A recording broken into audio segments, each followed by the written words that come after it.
Hello साथीहरू, good morning. म आज तपाईहरुलाई चिया सिड कसरी बनाएर खाइन्छ बिहान बिहान भनेर देखाउने छु। सुरुमा चाहिँ यसलाई हामी बिहान बेलुका सुत्नुभन्दा अगाडि 1 चम्ची जति भिजाउनु पर्छ। यो चम्चीको 1 चम्ची भिजाउँदाखेरि चाहिँ यस्तो मजाले राम्रोसँगले फुलेर आउँछ। अनि यतिकै खाँदाखेरि चाहिँ आफूलाई खान सकिँदैन, गाह्रो हुन्छ। त्यसैले म चाहिँ यसमा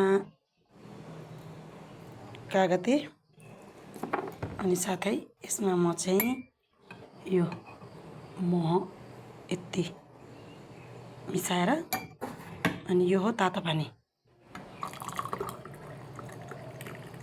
यति हालेर खाने गर्छु।